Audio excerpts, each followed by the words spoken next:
Assalamu alaikum students. We are going to have our lecture number 11 and let me tell you the context of this paragraph.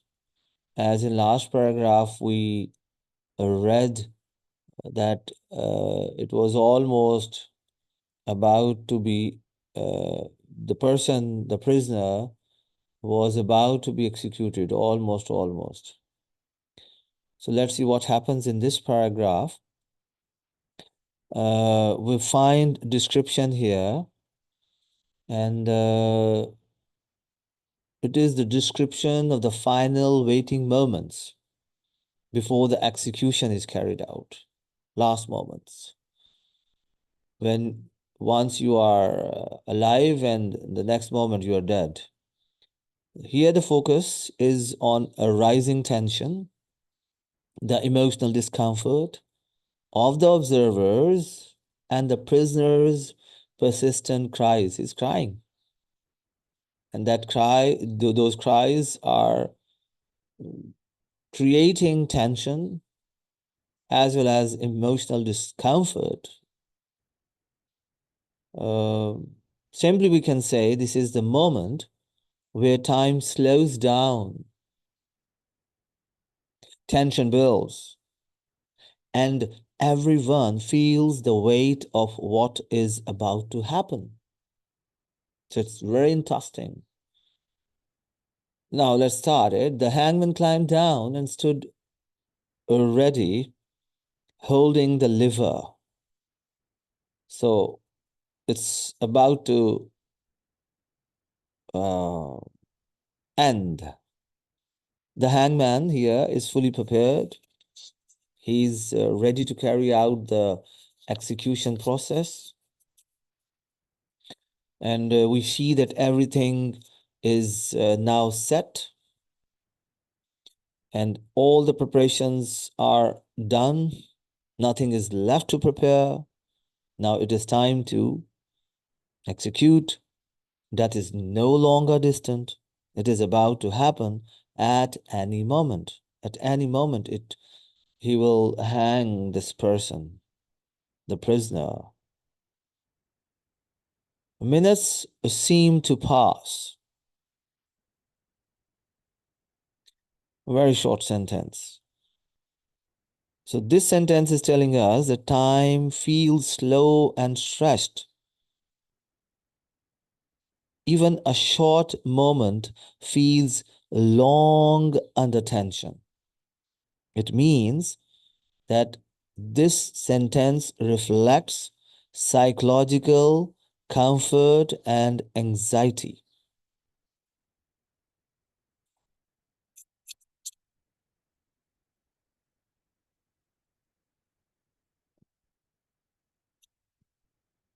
Then we see that the steady, muffled crying from the prisoner went on and on, Ram, Ram, Ram, and goes on.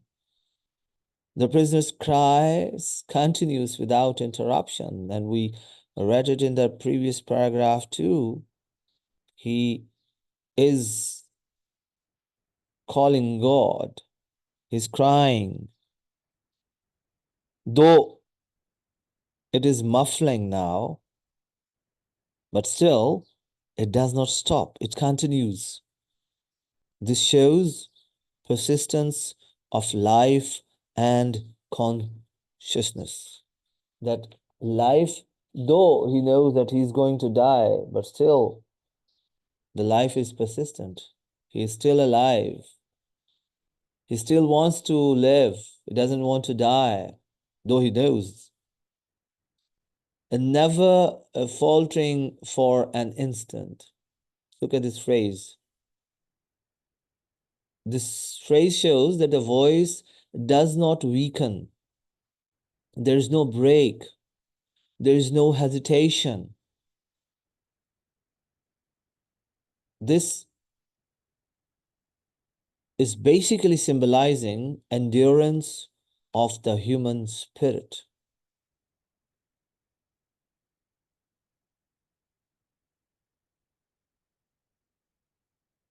The superintendent, his head on his chest, was slowly poking the ground with his stick. He's emotionless. And here he is distracted. It appears something is distracting him. He's avoiding looking directly at what is happening. He's not directly looking at it. This shows discomfort and psychological unease. It means though he is going to give the order to execute him, but still here he is a human being. So that whole process now is discomforting him. Psychologically, he is disturbed now. He's not comfortable. He cannot bear watching or looking at the whole scene when he's going to be hanged, when he's be no more, the whole world. Well, one world will finish. One world will disappear in seconds. So then he said, there is perhaps he was counting the cries. Very important uh, clause we can find. It is narrator's point of view. He is suggesting a mechanical response. According to him, instead of feeling emotion, the superintendent may be turning it into numbers. He may be calling how many times he may be counting how many times he has called a God. This shows emotional detachment and avoidance. He does not, his emotions still do not arise, but he is trying to avoid it. He's trying to show, still he's showing detachment. Everyone had changed color. The observers who were observing it, the whole process,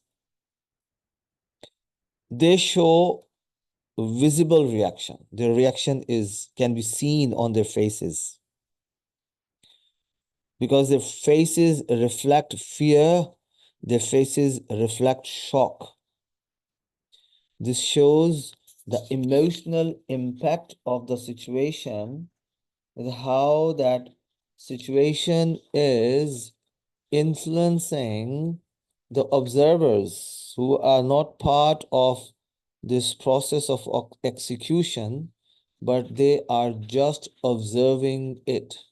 So their emotions are alive. They are feeling something disturbing.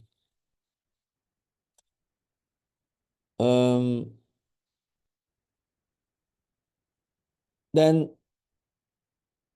perhaps he was counting the cries, allowing the prisoner a fixed number, 50 perhaps, or 100, right? Then one had changed color. The Indians had gone gray like bad coffee. And one or two of the bayonets were wavering. A simile is describing physical reaction here. Gray. Gray is suggesting loss of energy or fear. It is also emphasizing emotional disturbance and tension. In the whole paragraph, the most important thing is emotional disturbance and tension. In every sentence, we find the same reference. And one or two of the bayonets were wavering. Even the guards are affected. They also are influenced by it. Their hands are not steady. They are they are wavering. They might be shaking. This shows loss of control and inner disturbance. We looked at the lashed, hooded man on the drop and listened to his cries.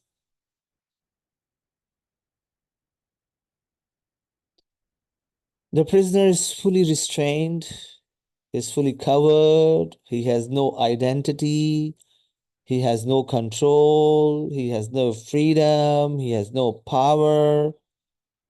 So this is representing complete dehumanization here. And listen to his cries, each cry another second of life. Each repetition of Ram is linked to time. Every cry means he is still alive, he is not dead. Still, he has some seconds, some moments to live. This shows that life continues moment by moment, seconds by seconds. And those seconds, those moments they seem as if they were hours, if they were decades. The time has stopped or has slowed down. The same thought was in all our minds.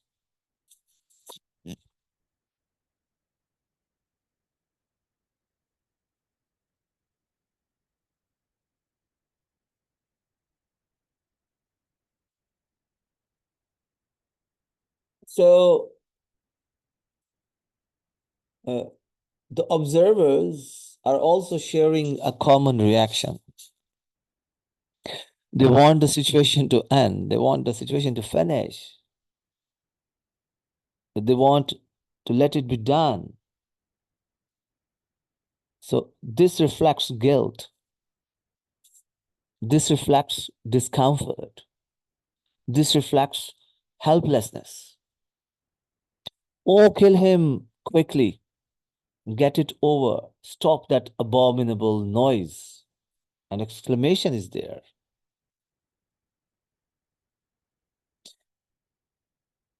So here we come to know that the cry becomes unbearable. People cannot bear it. Those cries are killing them. Those cries are discomforting them. Those cries are showing them their guilt. That's why they cannot bear it. The sound is disturbing. And not because it is wrong, because it is too human. It is too human. Ah, this shows how emotional pressure turns human expression into something intolerable, unbearable. Suddenly, the superintendent made up his mind. Now, decision is finally taken. He has decided now that he has to give order. Now, see, the delay finishes here. It is time to be, it is time to finish his life. It is time to finish that discomfort. This shifts from waiting to action. Now, when he says, when made up his mind, it means now the idea shifted from waiting to action. Now it is time to act. Chalo, he shouted almost fiercely. Throwing up his head, he made a swift motion with his stick. Chalo, he shouted almost fiercely. So here he gives the final command. Chalo means go. The order to gives final orders to signal execution. So here, this chalo word ends the tension abruptly and begins the act of death. A whole world is going to disappear. And the moments, those were getting longer and longer. Now they have finished. Now we can see what is happening. Person is dead. Person is going to die. So we find repetition, the same repetition of the word Ram. It dominates the scene. It continues without stopping. It emphasizes persistence of life and consciousness. We also see simile, gray like bad coffee. This shows a lifelessness. This presents fear. It highlights emotional shock. Then we also have imagery here, strong auditory and visual imagery like crying, silence, movement. We can hear and see everything clearly. So this creates tension and emotional pressure. The whole paragraph is showing tension and emotional pressure. We also find symbolism, objects and actions. They are representing deeper ideas here. Each cry means one moment of life. Liver is showing control over life and death. It is just the movement of liver that can create difference. Someone who's alive, the movement of liver can lead him to death. This shows how life is reduced to a controlled process. So these are the techniques you can see throughout the essay. And the thing is, whatever the paragraph is given to you, you should find out those techniques. You should remember the techniques, and then you should give the example from the same passage. Let's talk about themes, psychological impact of execution we have. We see that the observers are emotionally affected. They show discomfort and tension. And execution affects everyone, not just the victim. All are feeling its pressure. Then persistence of life is another theme. We see in the whole paragraph, even in the last paragraph, the prisoner continues crying. He's saying Ram, Ram, Ram, Ram. His voice does not stop. His voice persistently continues. Life continues until the final moment. He's not an object. Then dehumanization and control, we have been discussing that the prisoner is treated as an object. His death, his life and death are controlled by a liver. A moment of liver will decide he's going to live or he's going to die. So how inhuman it is that a liver is controlling human being's death, deciding his life. Human life is reduced to a mechanical action, this shows. Then guilt and moral conflict you can find in this paragraph. We see that the observers feel uneasy. It is their will that the moment should end quickly, abruptly, because they cannot bear it. This shows internal moral struggle. They are morally struggling because they cannot do anything. They are observing that cruel action of executing. But what they are doing, they're just observing it. So indirectly, they're also part of it, part of this whole process. though they are not taking active participation. They are not taking active, their participation is not active, but still they are present. Why don't they raise voice? That is questionable. Then death is inevitable. Now it's almost time. Execution is about to occur at any moment, at any second, because the command has been given. The command is ending all delay. And now, the next moment, we will see that a live person is no more in this world. His cries will be over. His voice will be stopped. We'll not hear his voice. It's the last time we are hearing his voice. Now, a writer's style, if we want to discuss, we see that George Orwell uses controlled, realistic, and restrained language. With the help of language, it builds tension slowly, gradually, not abruptly. Then, how he finishes the tension, that is opposite to it. That is suddenly, that is abruptly. Just one command finishes all tension that was built slowly and gradually, creating impact, emotions. So, this contrast also increases emotional impact. How masterful he is in creating such kind of emotional and psychological impact by manipulating language.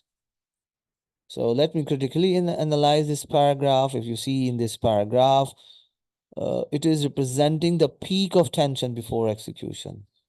Orwell is focusing on time, he's focusing on sound, he's focusing on psychological reaction. The prisoner's cries continue. It shows life. His cries show life. The officials delay. What it shows discomfort, guilt. So two forces exist here. Again, in last paragraph, there were two forces. Here again, two forces.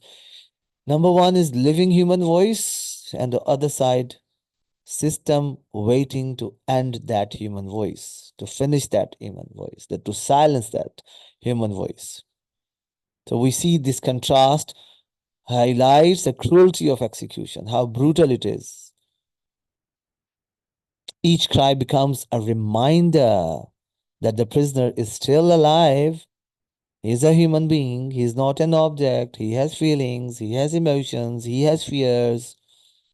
The observer's desire to end the sound shows their inability to face the reality of what they are doing. They cannot bear it.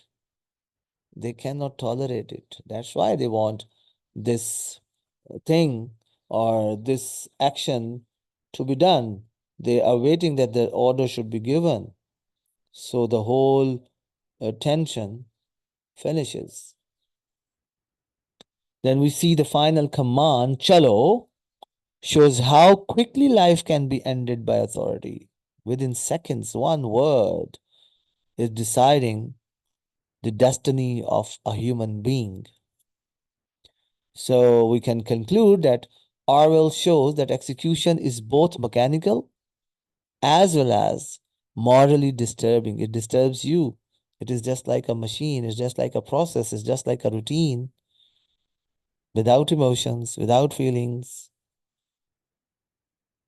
So let me conclude it. This paragraph, rather, it's not one paragraph, these are two, because the second one is only one, two, three sentences, three short sentences, two lines we can see, we can read, but obviously, technically, it's a paragraph. So we here, these are two paragraphs which we are discussing, which we have discussed. So we can say that these two paragraphs are highlighting the tension and emotional conflict surrounding execution, surrounding the process of execution. We see repetition, we constantly see imagery, we persistently read symbolism, and all these three show the persistence of life, even its final moments. Life persists. In the end, the human voice continues until it is suddenly silenced by authority. It makes the act of execution deeply unsettling, that just one word has finished the life of a, a a human being who has emotions, who has thoughts, who has feelings, who can move. So these two paragraphs are really, really, really, really disturbing. You feel disturbed. You feel disturbed. If you have any questions, you can ask me regarding these two paragraphs. If you have any queries, don't feel any kind of shyness. I hope you have understood it. Thank you for watching.